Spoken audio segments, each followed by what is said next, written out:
some of the animals, when they come here, have been through so much, like, you wouldn't believe what they've been put through. And to see, like, it happens gradually in stages. It's literally like taking off a layer of pain. And it's like you see their eyes light up, and I mean, you can see their bodies plump up. Like, everything about them, like, gets to come out where it's been, like, forced in.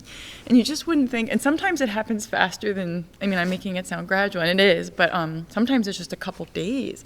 And just, like, that ability to forgive humans that, like, may have just been, like, nothing but pain for them, and that they would give us another chance, like everyone has. And, like, there have been some that I'm like, well, maybe she won't, but then even she does. And so the forgiveness has been, like, one of the most surprising things to me, and another one of the best. They're all the best things, but that's, yeah, it's really, and I know that there was, like, people always talk about, like, self-love and self-compassion, and, like, I always wanted to practice that more, but there was something about, like, being of service to them that has given me that chance for myself, and I think it has something to do with this that I don't think I'm saying very well, but it's been surprising and good.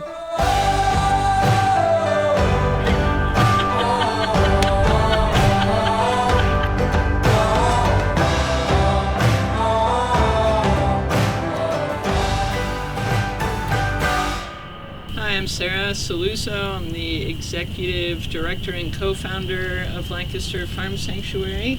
I'm Jonina Turzi. I'm the other co-founder. I'm the treasurer on the board. And we live at Lancaster Farm Sanctuary, and we are very excited to be offering this new way to connect everyone with the work we're doing here. We are a sanctuary home to rescued cows, pigs, sheep, goats, ducks, turkeys, chickens, baby goats, Kevin and Nan here, and we're really excited to have a new way to share everyone's story with you all. We try to share the stories about the individuals that live here, to advocate for a better, safer world for all animals, especially farmed animals. If anyone has any questions for us about this sanctuary or sanctuary work in general, really anything, we'd love to hear from you. We really want to just have people help get connected to the work we're doing, and we'd love to hear any questions or comments. Anything. I could do better. I think I could do that one better.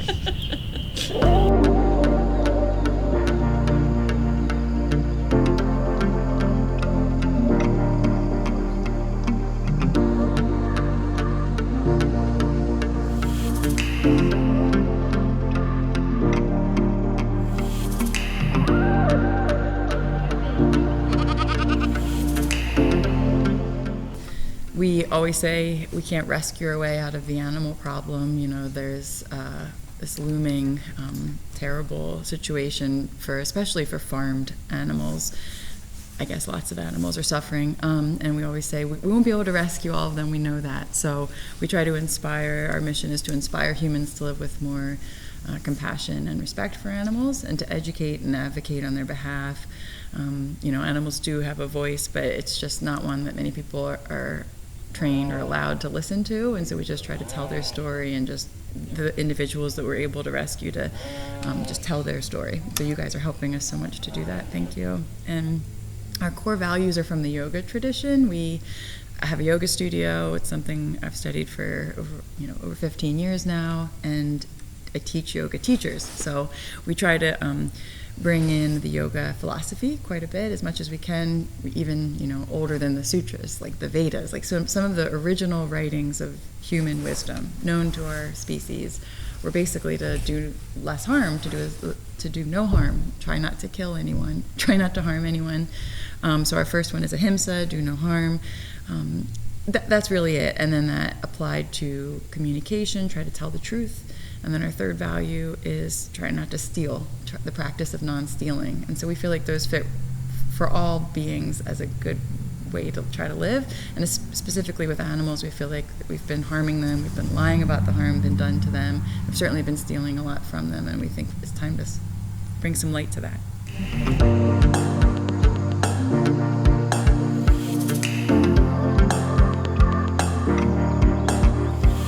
They were the first ones. We had one housing area area ready, and we rushed to get the fencing ready because there was a need. I think that's how it went. Like, we were getting ready for them that weekend kind of thing. And then we went up to get them from a sanctuary. Well, they fell off a slaughter truck. Some crates tumbled off. And the sanctuary took in like 100, but then immediately started looking for placement. So we were contacted and said we could take 10, and that was our first residence here. These 3 were all in that group. There's 3 others, so there's 6 remaining from that group.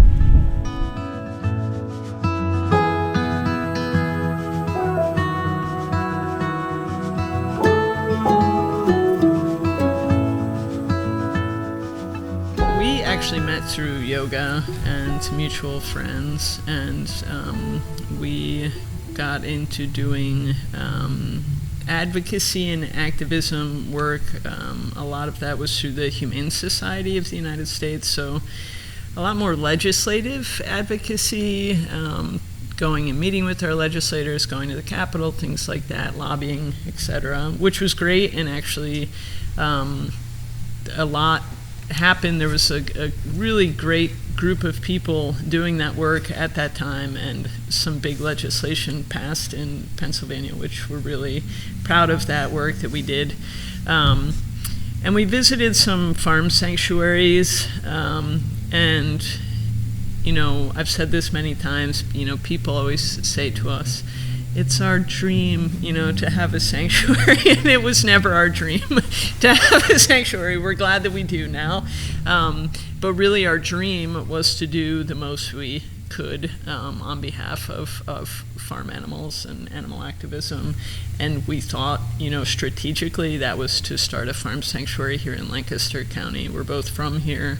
There are sanctuaries all over the place, but there isn't one here, and we thought, like, this is just like a really glaring omission, right? We're this kind of capital for factory farming. Obviously, you drive anywhere, I'm sure driving here you saw factory farm after factory farm, and so we thought we want to, kind of show a different way of relating to animals, caring for animals, respecting animals. So, it was definitely more of a strategic decision on behalf of animals, and we still do a lot of advocacy work, and we still do work with the Humane Society. So it's not just the sanctuary that we're doing, but that's really how that happened.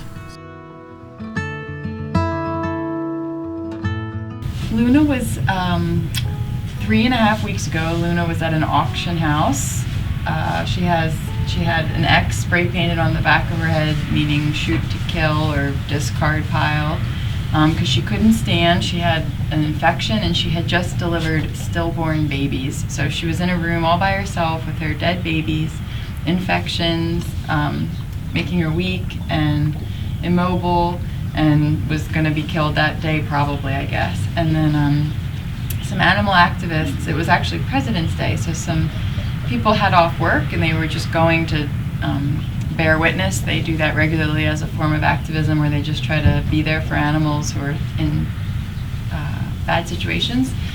And they saw her and they said, can we take her and try to give her a life? And she said, very unusually, the worker said, yep, if you can carry her out, you can have her. So they had a tarp in their car, they put her on it and carried her out, and immediately called us, and she came here. And we honestly thought that we were just going to try to surround her with love as she died. We thought she wasn't going to make it that day even. And then so the vet came, gave her antibiotics and fluids, and started pain meds, and then it was amazing, just with warmth and gentle touches and voices and those medical interventions. She picked her head up a few hours later, and that was like, oh my God, she picked her head up. And then she's eating and drinking. And then, fast forward till the end of that week. Sarah, was it like a week exactly where she's like starting to be able to stand? She still couldn't get up on her own, but could put a little weight on her legs if, Sarah was holding her hips at first. And gradually, then eventually with the help of a sling, she had the strength to stand. So if she gets, oh, you're going to show them how? Okay, here we go. She can stand now. It's like she was listening. Yeah. Hi. Congratulations. Yeah, so with the help of the sling, she's like, sling, I remember that thing. She only had to do that a few days, and it really worked to get her strength back in her legs. She could practice getting her legs working. So the infections in her abdomen, you know, in her uterus, the babies, possibly her abdomen, like they seem to cure with the antibiotics. Obviously she found her voice. We didn't hear that the first few days. Now she knows how to use her voice.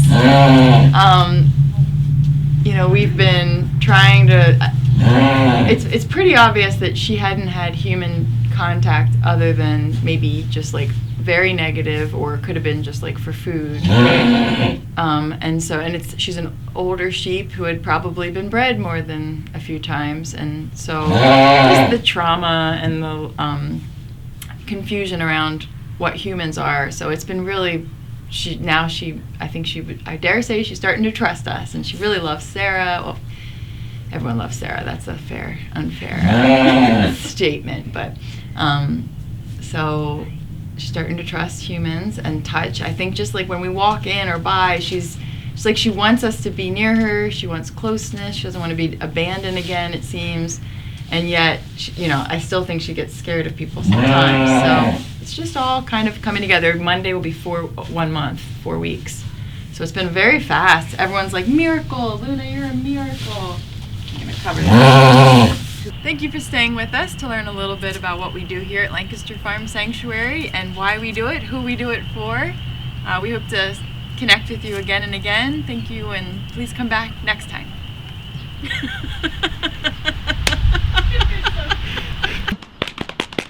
Come here, Kevin.